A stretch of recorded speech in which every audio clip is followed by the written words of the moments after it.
The sports media is a challenging and exciting place to work, but for some reason, women haven't been as quick to get involved as men, and that's something we want to change.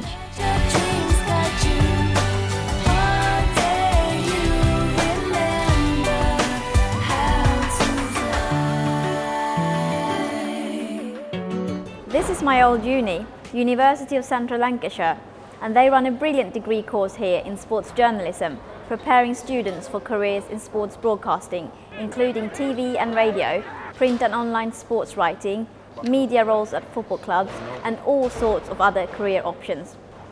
Well, the choice is yours, but if you're into sport, this degree from UCLan can take you to some amazing places. I work for IMG in Challenger World, which is the mass participation arm of IMG Sports and Entertainment, and my title is Head of Marketing, Communications and PR.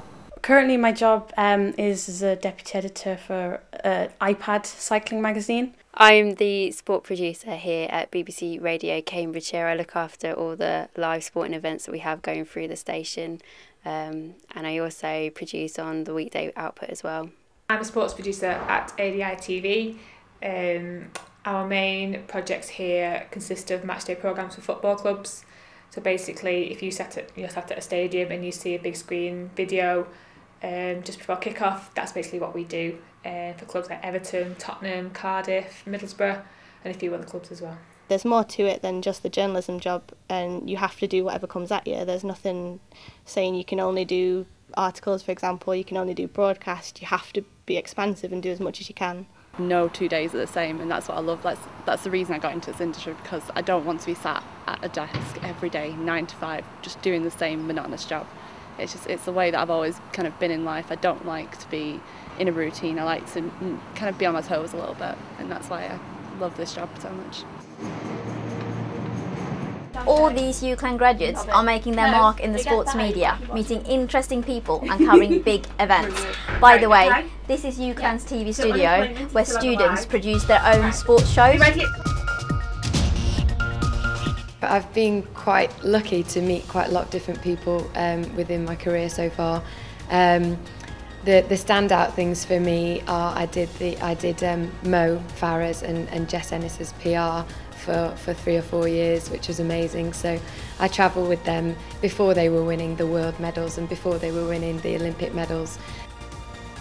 The highlight of my career so far would be going to the Tour de France last July. I spent a week in the media melee, which was an experience in itself. I've never really had to kind of go into a media scrum, and it was amazing, just following them around, seeing the riders up close, doing what I've watched on TV for most of my life, and getting to put questions to riders kind of in the heat of the moment, and being in the press room as well. You know, on the tour, the press room is just the biggest thing I've ever seen. There's hundreds of journalists there every day, and it was a brilliant experience.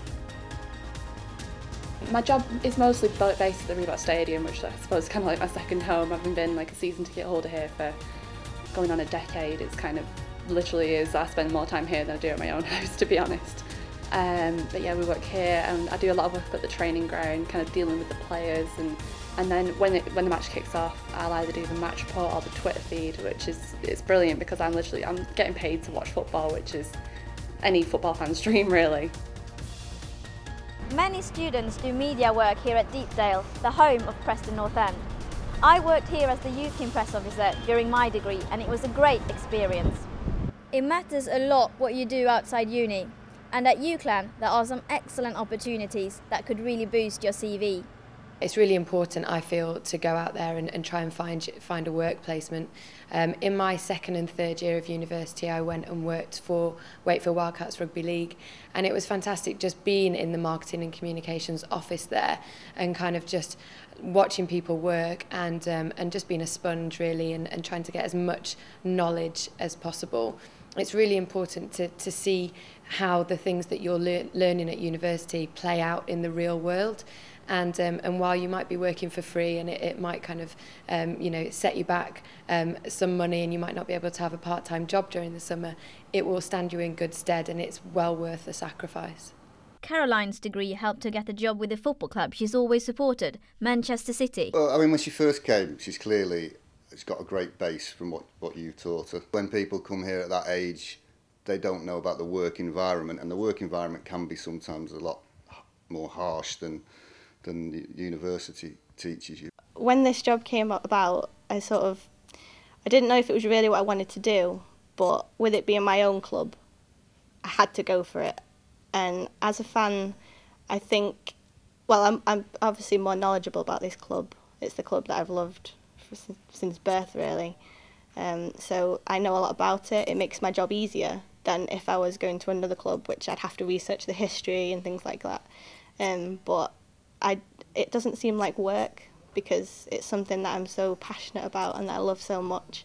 I think there was a famous quote that said, if you pick a job you love, you'll never have to work a day in your life. And it's so true, because where else would you want to be as a football fan than working for your own club and seeing the people that you grew up with, like the stars that you loved. I don't think it could get any better. I don't know whether you know the backstory to how she got here, but I saw her on Twitter, liked the way she communicated on Twitter. We had a space on an interview board, so there was 6 people coming, 1 dropped out. We had a space. We didn't have another outstanding candidate, so I just tweeted her and said, come in for an interview. It sounds a little bit old-fashioned, but employers will still look at tweets, and if they're full of swearing or innuendo or sexism, racism, anything, I mean, you're just going to rule yourself out. But it can be a massive force, because you can put your personality over in 144 characters, then the likelihood is you're going to be a decent journalist. There are jobs in places that you wouldn't expect. This production company in Preston supplies the output that we see on many of the big electronic screens at sports venues throughout the UK. My job basically is to coordinate all these videos with the club, make sure they're happy with what we're showing, make sure the players are happy that what highlights we're showing they're happy with, make sure the fans get what they want, they get to see the players that they love, they get to see all areas of their city, because we do Atmos videos which highlights the best parts of their city, and then basically adhere to FA rules, so make sure that everything's correct, nothing's wrong, and then basically make sure that everyone enjoys their matchday experience.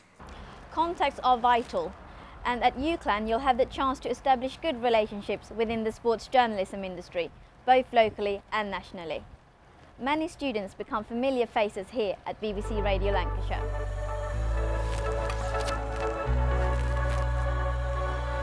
We've had UCLan students do a number of things, from ice hockey interviews to going out to speak to rugby union clubs to going to football press conferences, to helping with research for football commentaries, to getting things prepared for the football hour show we do every Friday night.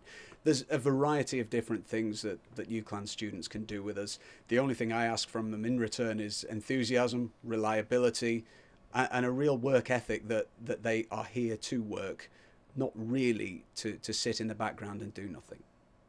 I worked at ESPN and UEFA before getting my job as a junior sub-editor at Sky Sports News, and I don't see any reason why more women shouldn't do well in this industry.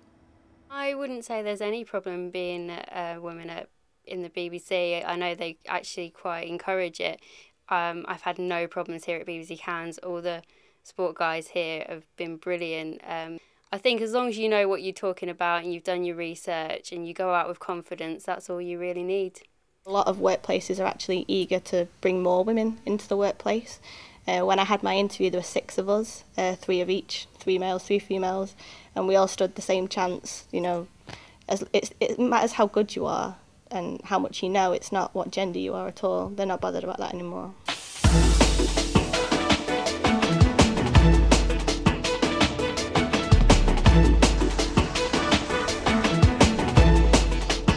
I would definitely recommend sports journalism to any women. It's just an absolutely brilliant career. You get to go to places that you never thought you'd be able to, meet lots of interesting people.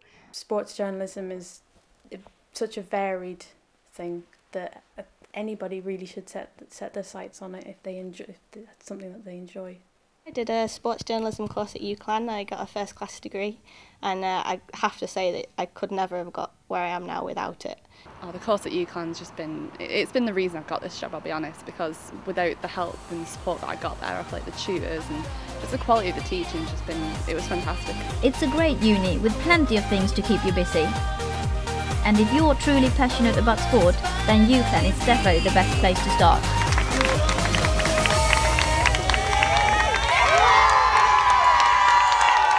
For more information about sports journalism at the University of Central Lancashire, visit www.uclan.ac.uk/journalism.